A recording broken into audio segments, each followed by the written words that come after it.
Okay.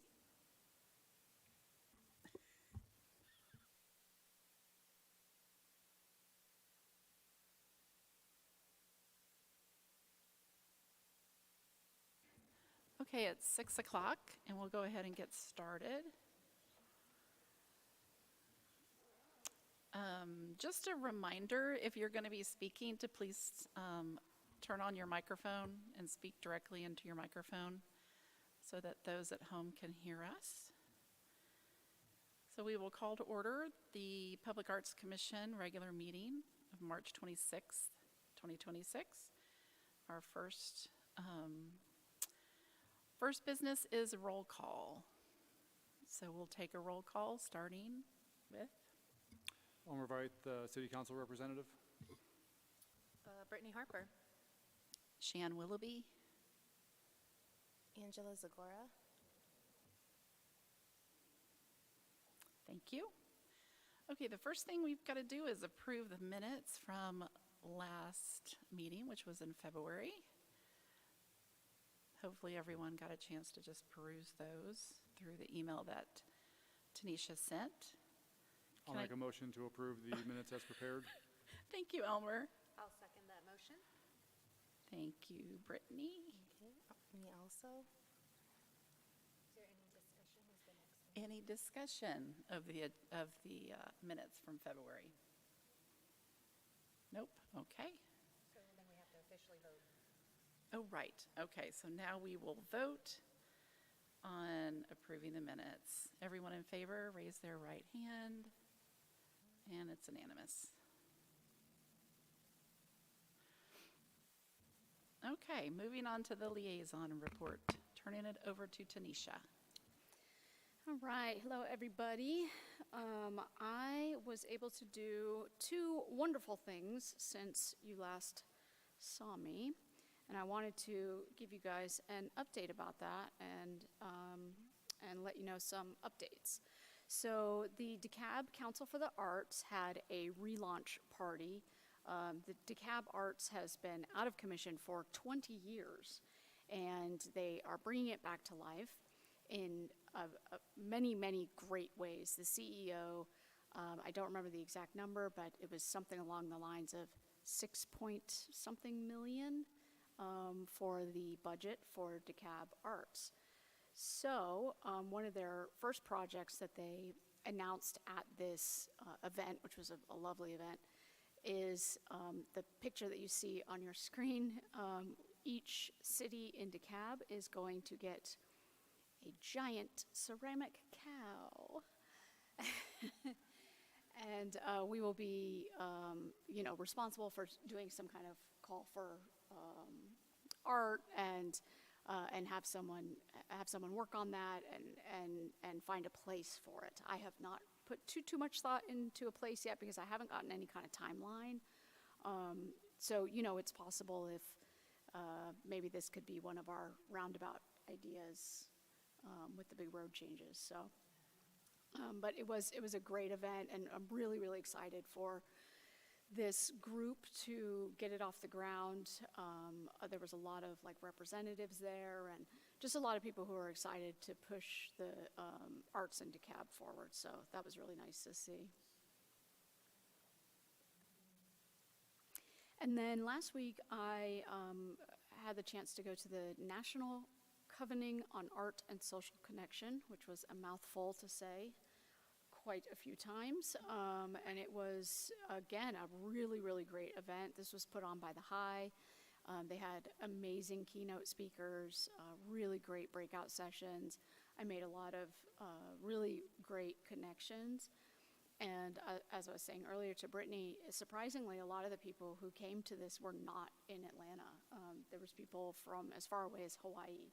So it was really interesting, and the connections made were fantastic. So I'm hoping to take some of those into, maybe future planning for what the PAC can do. There was a lot of talk about working with the senior centers and things like that. So it was really interesting. And if anybody wants to see it, I did bring the I don't know what this is called, the little pamphlet thing from the event, if anyone wanted to look through it. Tanisha, if you have any like great notes or ideas and stuff you want to share with us offline, Yeah, please feel free. that's a great idea. And I did keep some notes and some ideas and, made some plans for lunches and stuff. So I'll definitely keep moving on all that. All right, and I'll just keep going. So in old business, we've got Chalk Walk. So this is officially starting to be planned. I actually had a meeting with Zach, who is our lovely professional chalk art manager. He and I had a great conversation about, if we wanted to change anything this year. And we were really thinking about putting a little more of the budget into the professional chalk artist side so that we can get more chalk artists. Now the problem with that, and we can discuss this, and I'll likely continue discussing it in my special events meetings. But in order to bring in more of the professional artists, we need more usable ground. And so some of you may remember last year, it was planned to shut down this part of Peachtree. And for some reason, the police ended up not shutting it down. So I think I'm maybe just going to push for that being a hard shut, and then we can use some of that road. And then basically we'll have a circle, so people will come in and out around in that way. And then I also had some meetings with a couple of hyper-local businesses who are interested in getting involved in the Chalk Walk, which is great. So there were some ideas about that back parking lot of the Harvey, which they are not able to access during the Chalk Walk anyway, that maybe some businesses could come and set up there and have like a sponsored squares of professional artists. So there's a lot of ideas flowing around right now. People seem excited this year, so I'm really happy about that we're starting these discussions as early as we are. So Zach's gonna start working on the contract and the proposal, and we'll start looking at that in the coming months here. One of the things I was thinking about in regards to the Chalk Walk is because the art is so ephemeral, right? It gets washed away pretty quickly once the event is over. Is there, and maybe this might be a question for Zach too, if he's seen, I'm sure because he does a lot of these events, maybe he's seen something that works well at another event. Is there any sort of way that we can capture what happens to help it kind of live beyond the day? Or for folks maybe who aren't here the whole day, if you only come out in the morning and then you don't ever really see the finished products, and maybe there could be some sort of live streaming or time-lapse video of the art from start to finish that we could share on our socials and website and that type of thing. And I'm sure that there's a cost involved with that, but maybe either Zach or even like the AV team here might have some suggestions on ways that we could achieve that. I love the like stop motion idea, or time lapse. Yes. So last year, I don't know if you remember this, but we actually hired a secondary photographer who came in and got some like drone shots for us and stuff, which was really great. He may be a good resource for something like that. Maybe, for the, let's say, top 3 artists or something, maybe he could have a stationary time-lapse kind of setup.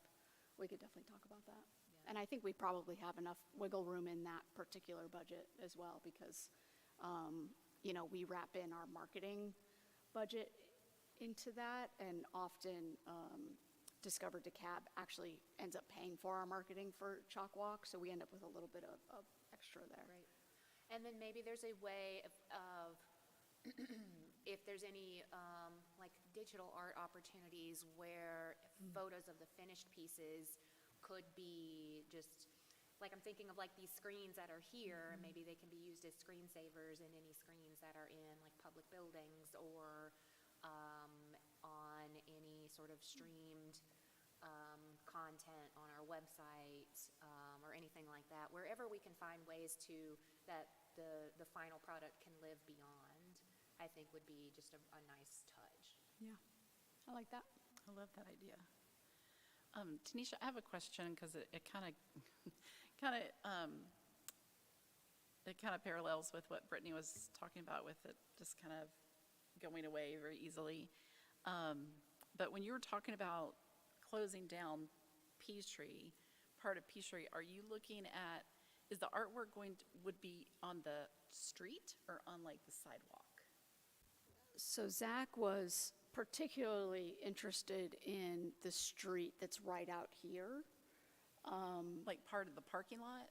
just past the parking lot, or past the sidewalk, I guess. So kind of taking that square in front of So the actual road? the actual road. yeah. Okay. And we cannot, the reason I'm saying that way and not this way is that this Broad Street right in front here is pretty beat up. Yeah, There's not a whole lot of Yeah. chunks that would be good for art. right. So But then we- when the street opens, people are driving over the Ye- art? yeah. Right, okay. Is there, would you consider just using the sidewalk instead? I can't, We could do remember what's that. going on down Yeah, I think you would just have to be aware of, because that is our wheelchair path, oh, yes, okay, so accessibility. which is a difficult topic anyway for this right here, because there's really no ramp down. You Right. really do have to go all the way around to get Right. back over there. What about over here on the other side of the old city hall, like where that gazebo We is have or talked about was? that, yeah, Okay, yeah. using that, is And that I'm- sidewalk big enough? You may remember last year, we did a lot of the younger kids stuff up here, and we Uh-huh. did like the high school art team, did the free art area, and it was really popular up here because it's shaded and it's Right. nice. So I have no problems bringing that around more kind of that way. Yeah, I think Zach doesn't love the idea because it's sort of separating some artists. That's what he right, yeah, I get that. yeah, but we could, we have, every year our competition grows and grows and grows. People love doing that, so we could push the competition out that way. Yeah, that's true. Yeah, okay. And also, could you clarify what you mean by that artists do not want to work alone? Yeah, so that was, Zach doesn't want, like, if we do push out to any new spots, he doesn't want it to be one, Like one artist One over artist. in a like, corner we need somewhere. like at least 3 squares. Yeah, okay, So that they can, if someone needs to go to the bathroom, there's 2 other people there to Right. watch the stuff and that kind of thing. yeah, okay, understood, yeah. Yeah. The only Okay. other thing I would say is just acknowledge the logistical challenge of setup for the vendor market. Yes. If we do use that street, because if you remember, I'm sure you do remember because you organized it all, but just the path of the vendors coming in for setup and exiting and then coming back for breakdown. Yeah. If artists have to be out there early in the morning when that's like overlapping with setup time or breakdown time. And so what might be the alternative for Yeah. the setup for the market? if I mean, we're gonna use the street? alternatively, we could have more chalk down here and vendors in the street like we do with Yeah. Taste of Chambly or something like that. I mean, it does make things a little more difficult, so it'll take a little bit of thinking, but it's not impossible. Yeah. That street idea might work nicely for the vendors, because if we make it like just a one-way path, like over here, it became a little bit of a Yes. log jam as people are you're trying to make the loop and the cars are trying to get through while they're also tense on both sides. But the street might have a little bit more or a little bit more breathing room to allow that. And if it's only a one-way path and they have to go down to, say, Broad Yeah. and then turn, that might be a good solution. Yeah. And we could also look at putting vendors on Broad, On Broad, yeah. which we usually do, like the food trucks and stuff there, but there's no reason you couldn't also do tents. That's true, thank you. Okay, thanks, Tanisha. You are welcome. All right, and then Art Drop. I've got some exciting updates for Art Drop. So Plaid Crafts, which is over in Peachtree Corners, they have committed to donating 100 art kits. That's fantastic. Thank you, Plaid. Yes, Plaid Crafts. which is so amazing. And then another thing that they're going to do for us is they have in their offices, they have I think they call it the craft bar. And so whenever people go and have lunch or something like that, they can make a little craft of the week while sitting there. And so what they're going to do around Art Drop is they're going to say, they're going to put out the supplies for Tiny Art, and they're going to talk about our free little art museum. And people are going to make tiny It's art. exciting. Very, very cool. So very, very happy that I had a call with them. It was excellent. And then SIFA, which we know is here in Chambly, they are going to donate to the art supply swap. And so they're going to collect all, yarns and fibers and any kind of tools that they're not using and that kind of thing and donate that to us. So that's great. So the art supply swap, I meant to put the date in there, is, I don't have it on me. It's that Sunday that Art Drop begins.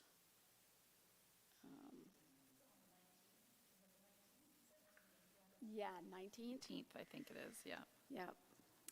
And so for that, I think I mentioned last time, I'm going to work with the high school to hopefully get volunteers. I am, if anyone knows any Spanish-speaking volunteers who would be interested in helping out that day, that would be incredible. And then for Skillshare, I have been reaching out to people. I haven't gotten anyone yet, but I definitely know enough creative people. I'm not too worried about that yet. But I think just a couple little Skillshare tables will be enough. And then we talked about last time the volunteers, a day of the swap and then online for the whole week for Art Drop.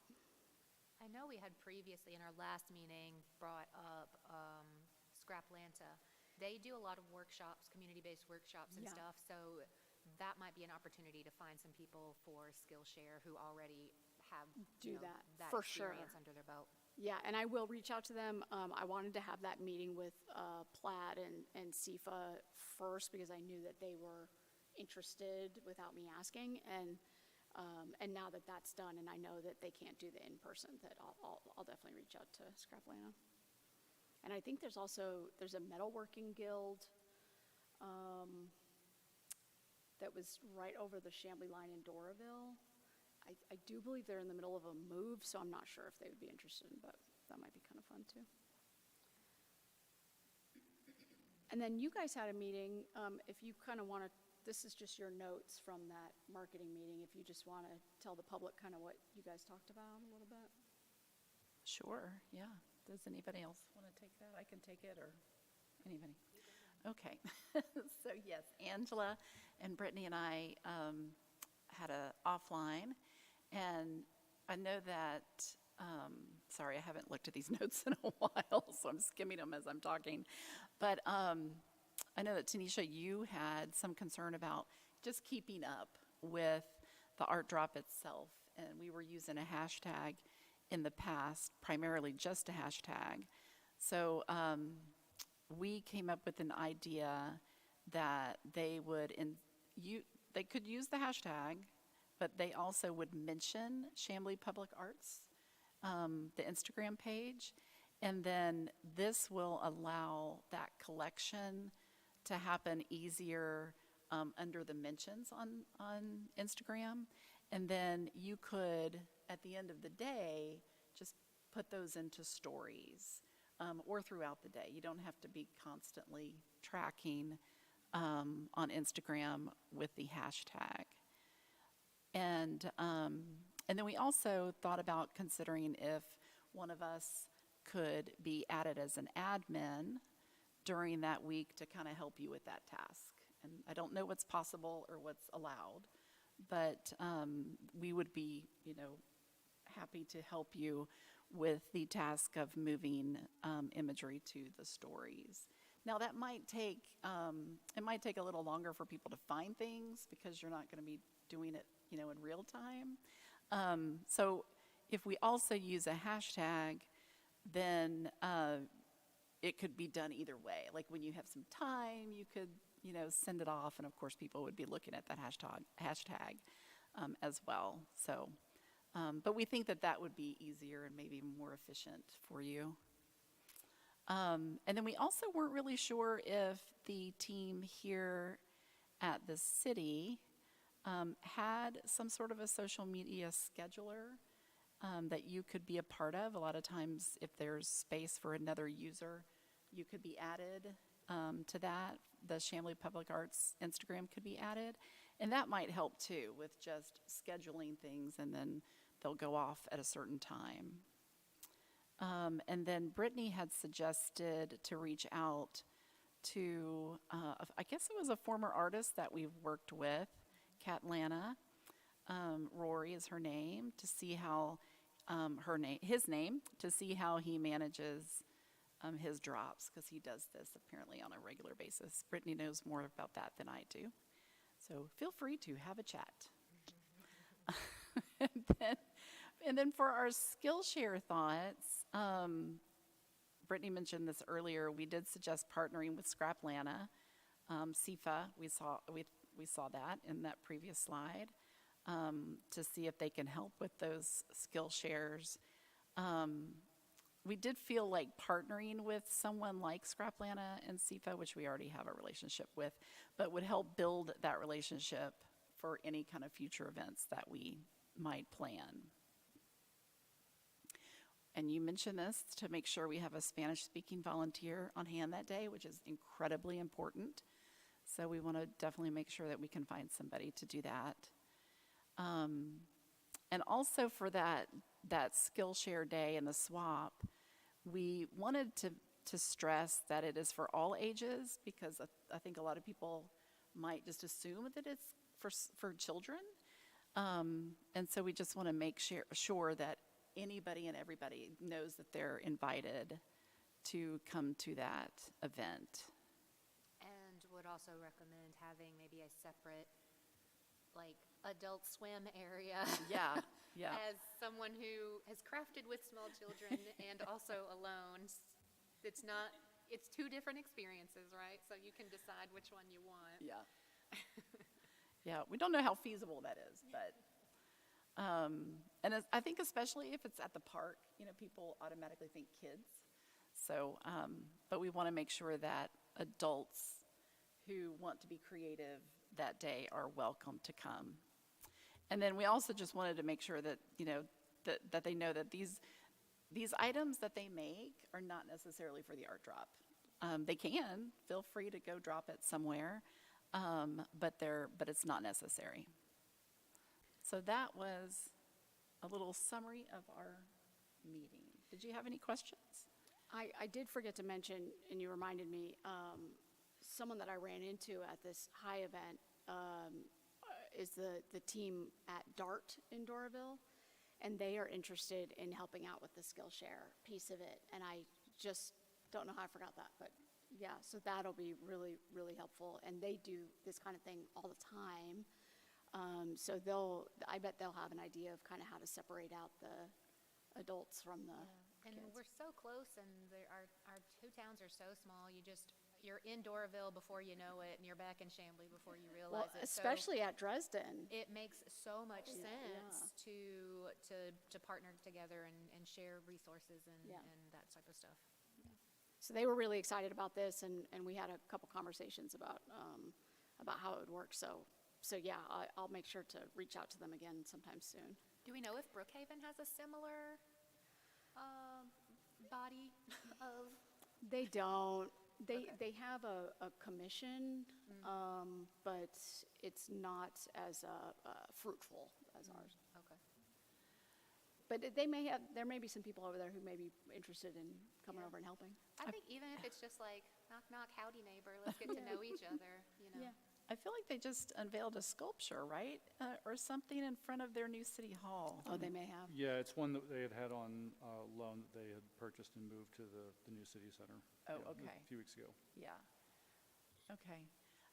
Yeah, so just keep us posted if, how we can help. Yeah. With the Art Drop Week especially. Thank you, yeah. And then I just wanted to show you guys this is what I've been using for marketing. We just kind of rolled it out this week as a save the date, but that's kind of the imagery I'm using this year. So the art drop actually starts on the 18th, Saturday the 18th? Yeah, I think in years past, I think we've gone Sunday to Saturday, but it seems, I don't know, I was like, why not just Saturday to Saturday? Yeah, sure. Give people another Just day. do it. Yeah, It's fine. especially Saturday, it's easier for people to It's get so out much and do easier, things yeah. on weekends. All right, and then I'm going to pass this one over back to you again, Shan. Okay.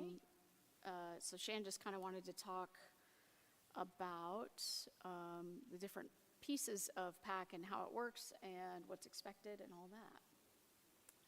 Yes, and I know we're missing some key people tonight, but hopefully they'll take a look at this. But I wanted to, for the new people that have joined us this year, I wanted to make sure that they understood where our budget comes from. And so our budget comes from the hotel motel fees, which the tourism tax that we collect through the city. And then this might not be something I knew, but is filtered through Discover DeKalb, which I think now that I say that out loud, I think I did know that. And so then it's provided to DeKalb cities for tourism, it's pulled for DeKalb cities and then distributed to the cities to use for their public art. So it is not funded through the traditional tax routes. It's not taxpayer funds that we're using. We are actually using these hotel motel tourism taxes that are collected through the county. Is that correct? Did I say You all got that it, correctly? yeah. That was a mouthful, but yeah. I Okay. also think it's important to point out that the public art budget is only a small portion of the total amount of hotel motel tax Yes. fees that we receive. And the other remaining fees are spent on bringing in tourism, and I'm sure Elmer can even be more articulate than that about that, but it's just a portion of that total amount of fees. Correct, yeah, the hotel motel fee the dollars have to be used for promotion of the area. So Chamblee has traditionally used a portion of that for their events programming, so the summer concert series, the fireworks, some of it goes to funding the advertising for Taste of Chamblee, and just the overall just the marketing of the city. So when you see ads in local palette magazine or things like that, or hear radio ads for things, a lot of those funds are coming from that hotel motel fee as well. I think it's 10% of hotel motel is typically earmarked for the arts here. Great, thanks, Elmer. And that's 10% of Chamblee's portion. So overall, it's more likely like 1% or something that we're seeing out of that total budget. Right. Okay, so here is our budget for 2026. And typically what we do is we do collect ideas and things like that through the year, because our budgeting process starts around, I want to say August, is that right? So Shan, I'm gonna switch slides because you. Oh, here we go, this- yeah, sorry. this is- Nope, it's perfect. I was setting up for the You were. budget. Sorry about that.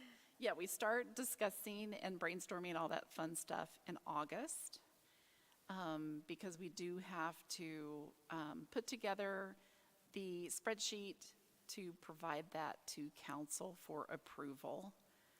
And then the council approves that in December, and then our budget year is the calendar year, so it does run January through December.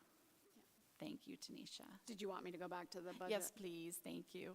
So I did want to just call out that what we've experienced over the last few years is we have added some events to our project plan that have become annual events.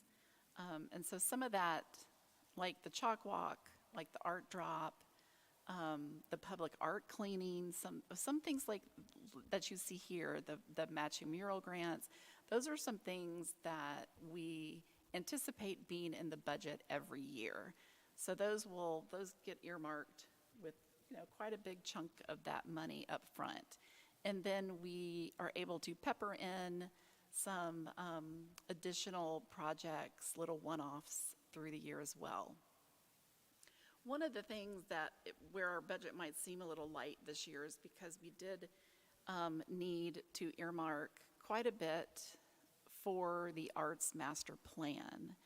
And Tanisha, I'm actually going to turn this back over to you so that you can explain why that's popped up this year and what that means exactly. So the Arts Master Plan is something that's, done, I want to say our last one was maybe 8 years ago, something like that. And so, it's sort of cyclical, just like any other kind of master plan. We have checked the boxes of almost everything in our old master plan, everything that we could have done. So we are ready for a new one.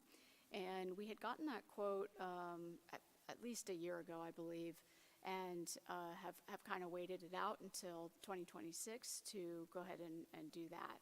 And so the Arts Master Plan will basically give us a future look at the next, 5 to 10 years of what we should be focusing on, where we should, what the community wants, which is what's really important about these things. They really get into the community and do the research and ask the good questions.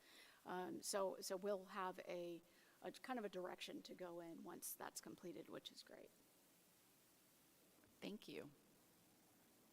So yes, so that's our budget for the year. And if you might remember, I did the calendar that I provided in one of our first meetings this year, I think the January meeting, I did add the budget to that sheet. So if you're interested in knowing where our money's going, you can always check there to reference that. If I can just add, the current Chamblee Arts Master Plan, which was the first master plan, was adopted April 2019. Okay. And then the world blew up. Right. Right. I remember you saying that. The Public Arts Commission, the council was in the process of establishing that in early 2020. We got a bit of a framework in place late in 20 to 21, but it was still not a wholly organized thing really until about 2022. Right. So, and with all the changes that came along with the world blowing up in the spring of 2020, some of the things laid out in that master plan no longer made sense from the jump. So Yeah, that makes a lot of sense. Thanks, Elmer. So here are the expectations of the commission members. So when we do have an art event, you are expected to attend and volunteer if you can. It would be great to have the PAC members there, and of course we have some fancy new t-shirts and sweatshirts that we can all wear now. And then also we would like for you to use your social media channels to get the word out about our events and even the meetings, any kind of programming. The story map, which many of you might not know about, but it's on the Chamblee website under it's under Parks and Rec and then Public Arts Commission. And then, so the story map is amazing. And it is think of it like a Google map. I guess it is Google Map, maybe, Tanisha, I don't know, but it's a map. It does pull from Google, yeah. Yeah. And then it will show you where all of the public art lives in Chamblee. And it's actually kind of fun if you want to create a little art walk for yourself even, to start here at City Hall and go down the rail trail and look at all of the sculptures and the murals and things that we've done through the years. So that's something really fun. I share that pretty regularly. I love to share the story map. And then we do expect that you attend all of the meetings. You are allowed two absences through the year. And then, of course, because we need a quorum of 4, We do ask that you let Tanisha know ahead of time if you're not going to be attending the meeting. That way she can plan for the possibility of us not having a quorum, and then we can make some arrangements. She does have to let the public know if something has changed with the meeting. So it's important that she kind of understands what our plans are for the upcoming meeting. Yeah, and that's really the important part. That's why it matters, is because if we have to cancel, you're really supposed to do that 24 hours in advance, because it had already been published in the newspaper and that kind of thing. So there is a legal, official way that you're supposed to do it. So it makes it a lot easier if we know ahead of time. Yep. Okay, is that the last slide, or? That's it. Okay, thank you, Tanisha. Thank you, Shan, for doing all of that. I think it's helpful as a refresher for everyone and also for the general public if they happen to watch to see what the expectations and requirements are for us. Could we go back to the budget slide? I did have a couple of questions, and hopefully this doesn't feel like it's putting you on the spot, but I was just kind of curious if we have any thoughts of a timeline for the Chamblee Gateway mural, and when we would, and how we're going to go about that. Are we going to do an RFP, an RFQ? Like when are we going to start on that? And because, it's already April, basically. It's the end of March. And if we want to get that done within this calendar year. I'm just curious if you've had any chance to think about that yet.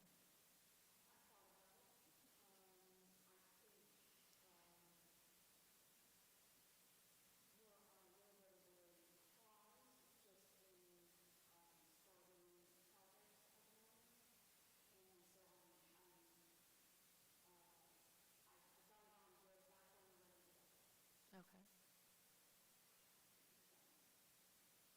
And the matching mural grant, we know we launched it last year. We had a little bit of a first year rough start, which is totally understandable with a brand new project that we birthed out into the world. It's got to get its little legs under it, right?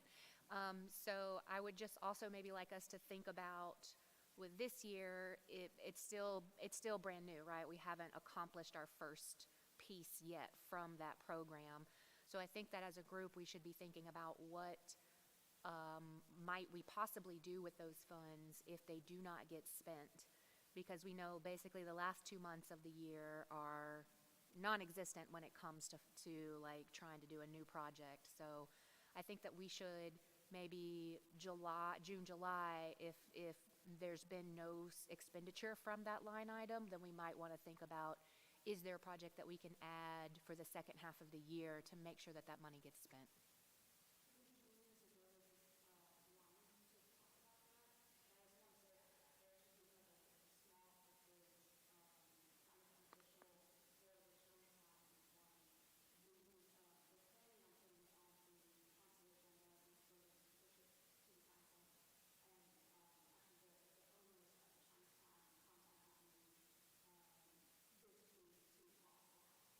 Okay.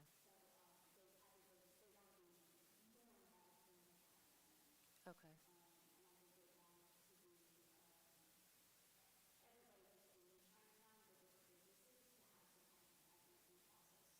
Okay.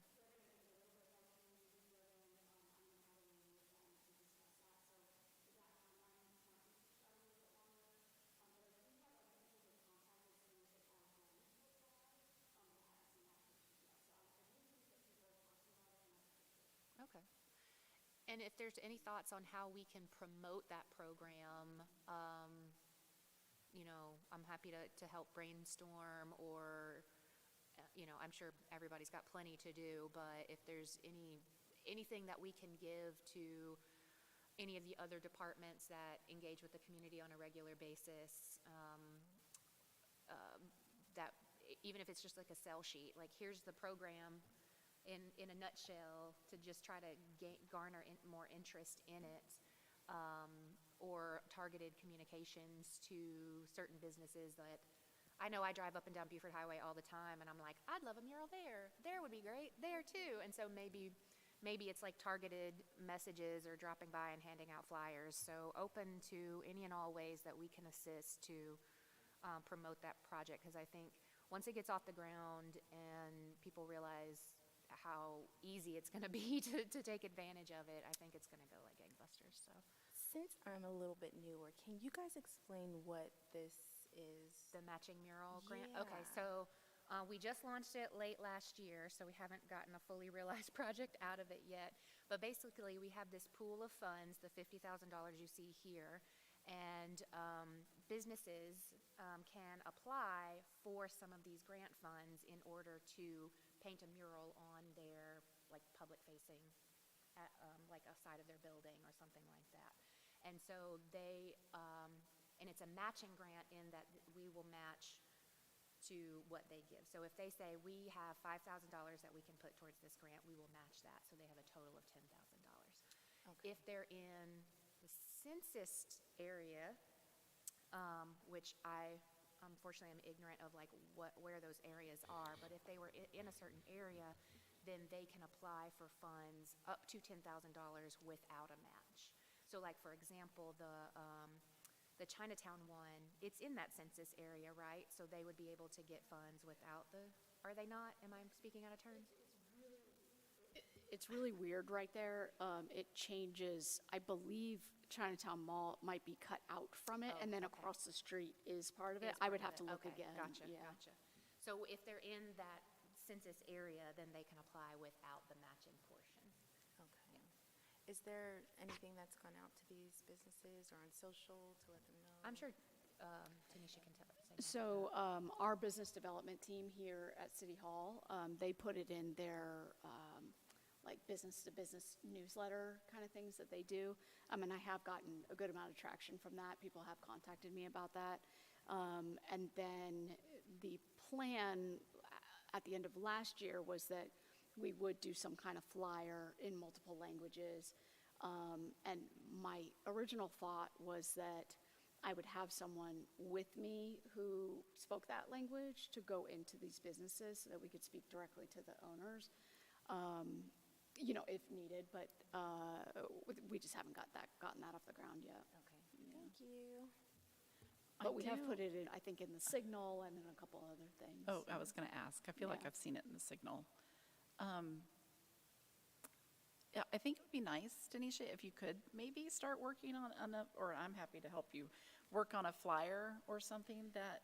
We I had think- one last year, and then Okay. we just never really used it. So Yeah. maybe we can just pull that file back out and kind of say, okay, if anything's changed or whatever. on Right. it, yeah. Because I think, I'm happy to take a stack, Yeah. and if I'm out and about, just dropping some off at some local businesses. Yeah, and if you guys need a resource for translating, I've been working with a company that's been translating some things into Asian languages for us, and they're very Great. reasonably priced. Okay. And they also do a short print run and like a targeted distribution in certain communities where there's a large number of folks who speak like Korean or Vietnamese, Chinese. So that could be an additional way That's to get great. that information out there, or at least be able to provide that to us for printing and posting online and things like that. And then I'm sure there's I wonder I know we have a community improvement district that is encompassing of Dorville and Chamblee, and if it hasn't already been shared with them, that might be another opportunity because they specifically are working with business owners within the area, so that might be That's a great idea. useful Yeah. avenue to reach out to if we haven't already. Going back to the budget, because I know like we're at the end of Q1. So, and I'm thinking specifically about unused funds because there's a big chunk of money that's in our budget that are in these kind of waffly projects. So you mentioned June would be good to sort of revisit. Do you think that would be true for the, I know that you were talking about the mural, in general, is June a good time for us to like revisit this? I think so. That's what I've been hearing, is that June is, a good time to talk budget. Yeah, Okay, because just to be clear, these dollars don't necessarily roll over to next year. Correct, Like what we don't use, we lose. correct. So we just want to keep that in mind, even if it's some little things that we can do. I don't know if we would be able to spend this entire amount of unused funds, but some little things that we could do, that would be great to get that on the schedule if needed. The other thing to keep in mind is when we set the budget, that's based on projected income, Right, which is, that's staff looking back at what the historical pattern has been. right. The city will be doing a complete budget checkup mid-year. Okay, Because we don't know what it's going to look like. We're projecting Right. that we're going to have 170,000. The reality is that if people aren't booking hotels, if hotel stays are down and those funds aren't there, right, that budget's going to be tighter. yeah, And that goes for the entire budget in the city. If the tax digest, we at the end of May, beginning of June, finally get from DeKalb County what the projected tax digest is for the city. yeah, That's when we find out on paper how much money we actually have for the budget that we wrote last fall right, that was based on our best assumptions.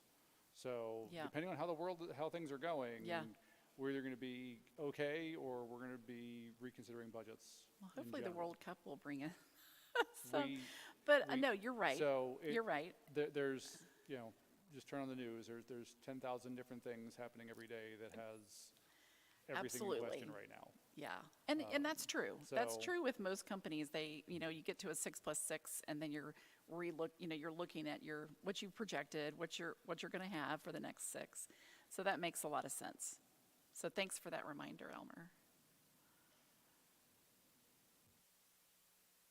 Okay, that's all my questions, I think.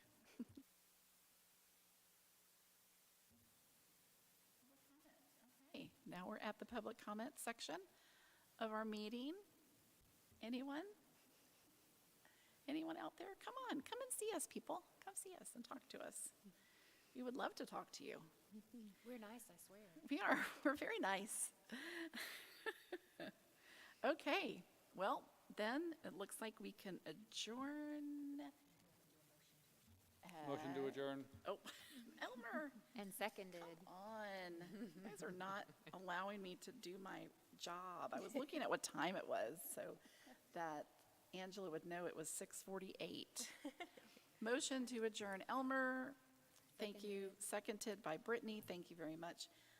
A vote for everyone to adjourn. Raise your right hand. Unanimous. And this Public Arts Commission has come to a close. Thank you very much.